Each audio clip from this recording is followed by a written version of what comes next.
Dream big, plan smart, build wealth.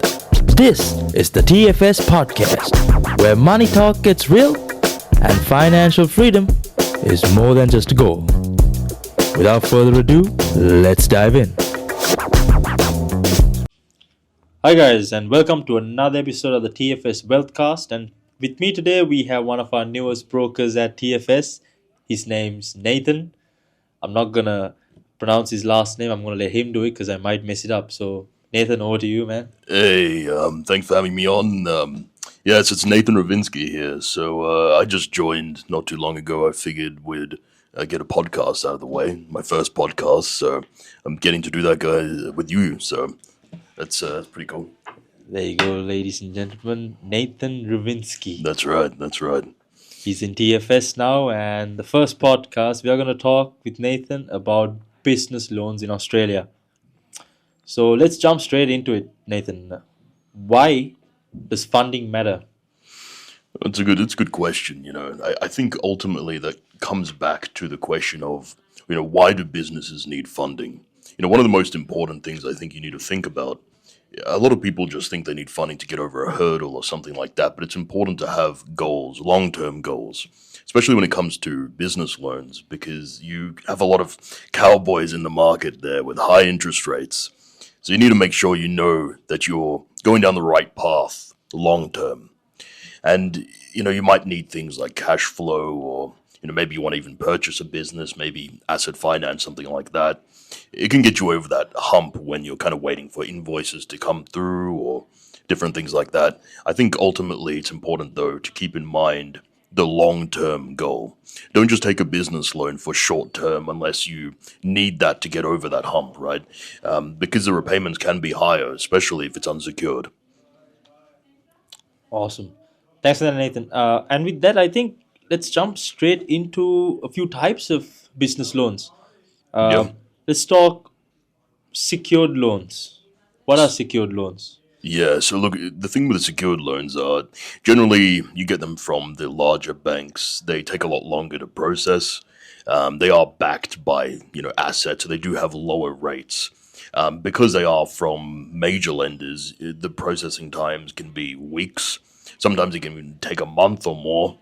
So it really just depends on what you're looking for. A lot of people need something quickly, and probably going the unsecured route would be better in that respect. All right.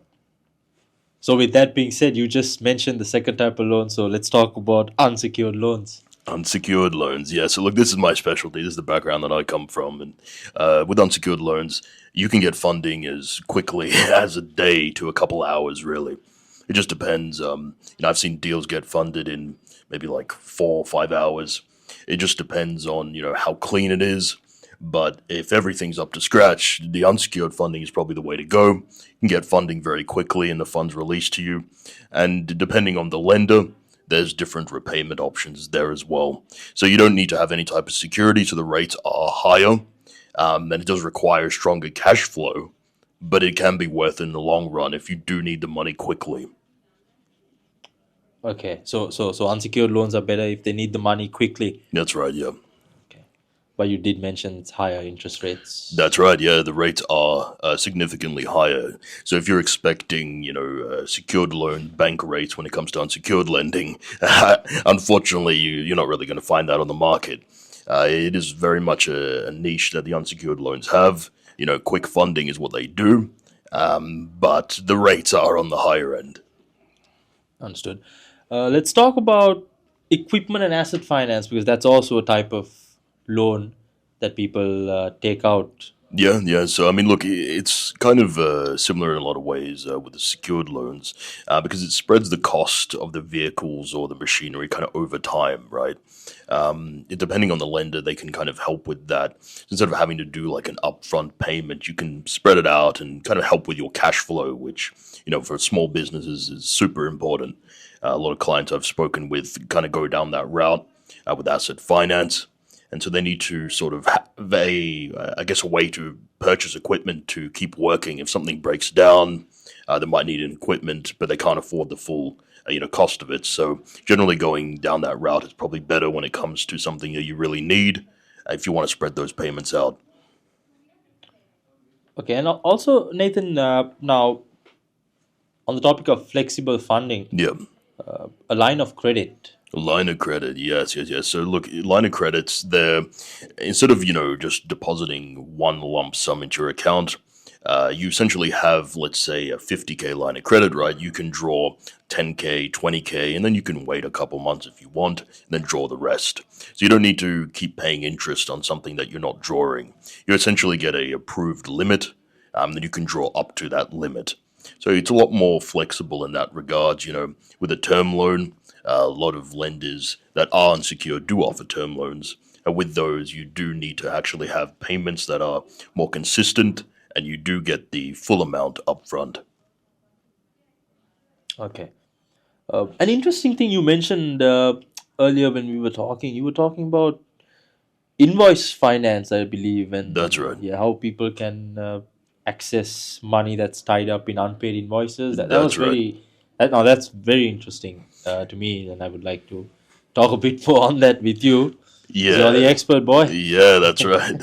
Well, look, when it comes to invoice finance, there are lenders that will let you essentially give them, a copy of those invoices, and then they'll let you access that money before it's actually hit your account. It can take some time, generally if there's unpaid invoices, things like that.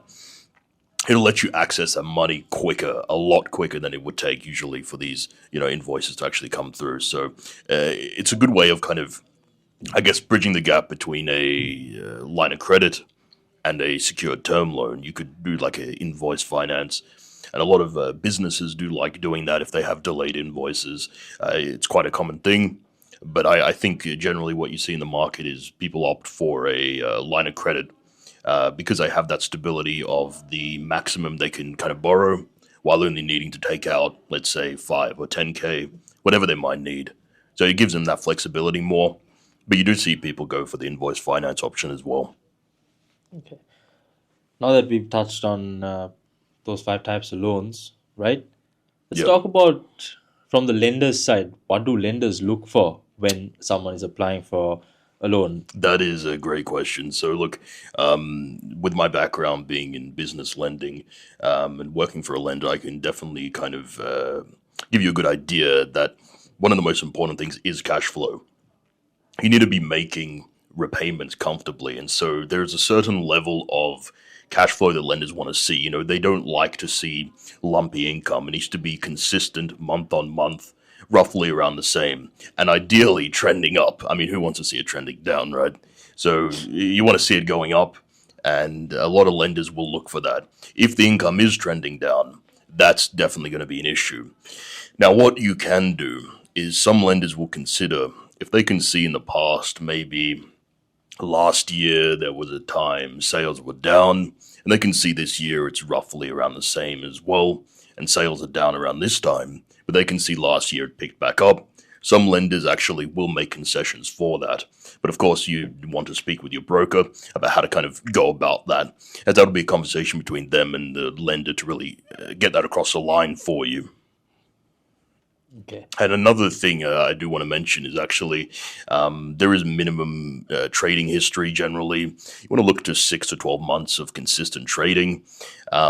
Sometimes most lenders will take 6 months as a minimum, and startup capital, it's a completely different thing. But, for cash flow business loans, you want to be looking for at least 6 to 12 months. Also, I'd say that security is, generally required for larger loans, but it is considered optional with non-bank lenders generally. You can find that if it's a larger loan, maybe above 250, they'll start to want some form of guarantee, whether that'll be property or another shareholder. That can all come into play there. But in general, with unsecured loans, if it's a lower amount, you're not going to need that type of security, which is a good thing about it. As long as your credit history is up to par, then you shouldn't With, have too many issues. yeah, Yeah, so with the credit history, do they look at the business's credit history, or do they look at the owner's credit history as well? that's a great question. So, well, like generally they look at both. So they'll look at the personal and the business credit scores. When it comes to making the decision for the lender, looking at both kind of gives them the overall picture of the profile of the applicant. So if they do have, maybe a bad business credit score, but a higher personal score, they can kind of question the validity of the business. I think generally, if you have no issues in either, then it's much better in your favor. But there are things, like personal debts are taken into account separately than business debts. So it is on a case by case basis for the lender to assess. Okay. Thanks for enlightening us, Nathan. Honestly, No problem. yeah, I was definitely enlightened. Now let's come back to the topic of a finance broker, Yep. right? And why should a potential client go to a finance broker as opposed to going to a lender directly on their own? Yeah. So look, you can go to the lender, right? They might help you out. They might do a great job. At the end of the day, you might get the deal across the line. And if you go to a broker, the difference is they already have connections with that lender. They know the kind of BDMs there, and they kind of talk regularly.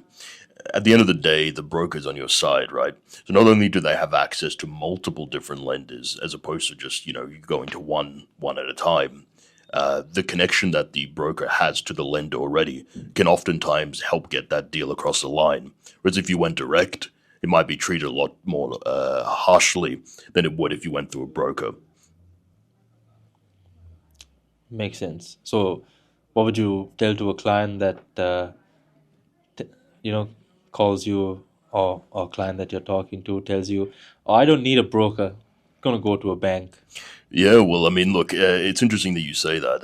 A lot of clients, they do want to, they look for the bank and then they kind of see the wait times and they end up going back to the broker. Because when it comes to traditional banks, you can be looking at maybe 4, 6 weeks of processing time for your application. A lot of people, especially small businesses in Australia, don't have that type of time. So you see them kind of come back.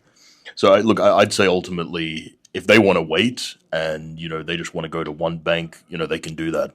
If they want multiple options and they want better service and generally they want a faster outcome, going to a broker is generally optimal. All right, Mr. Broker. So, as a broker, Nathan, give me some quick tips, or actually, not me. Give the listeners, your potential clients, some quick tips.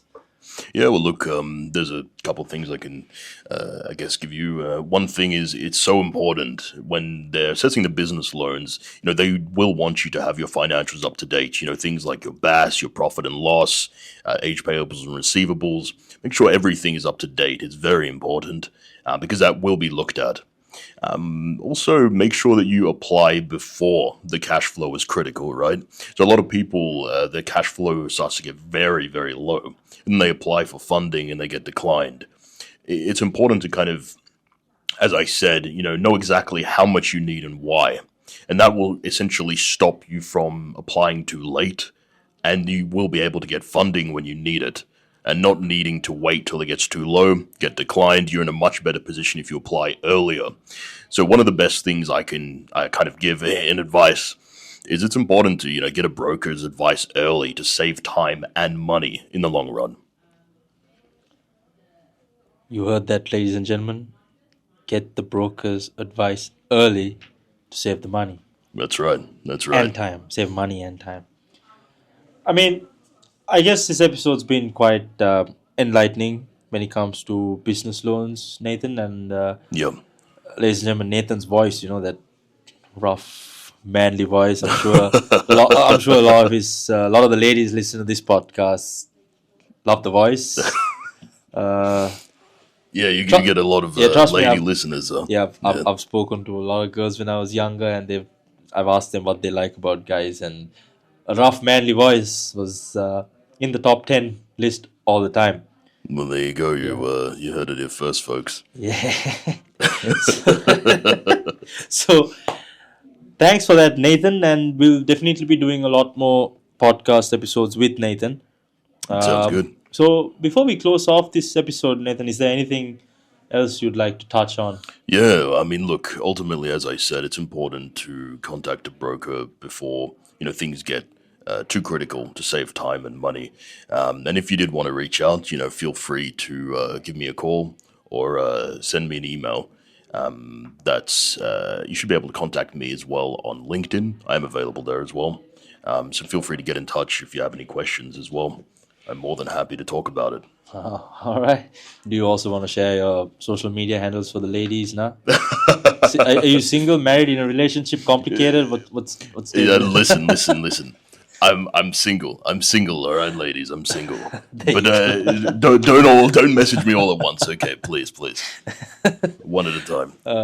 All right, guys. So that's Nathan from TFS, and today we spoke about business loans, what you need to do, what to be aware of, and whatnot. And if you are looking at getting a business loan, you can contact Nathan directly. You just have to call up TFS, call our hotline, ask for Nathan, and he can help you out. Or Sounds you can good. send an email to connect@tomorrowfs.com.au. Tell us what you want, or you can just send the heading saying need to speak to Nathan. Give us your contact details, and Nathan will get in touch with you to help you. Sounds So, good. yeah, with that being said, that's another episode of the TFS WealthCast wrapping up, and we'll catch you guys on the next episode. Take Cheers. care. Thank you for tuning in to another episode of the TFS podcast, where we turn knowledge into action and big goals into real results. Now, don't forget to like and subscribe and share this episode with someone working towards their next financial step. Now, with that being said, until next time, keep building.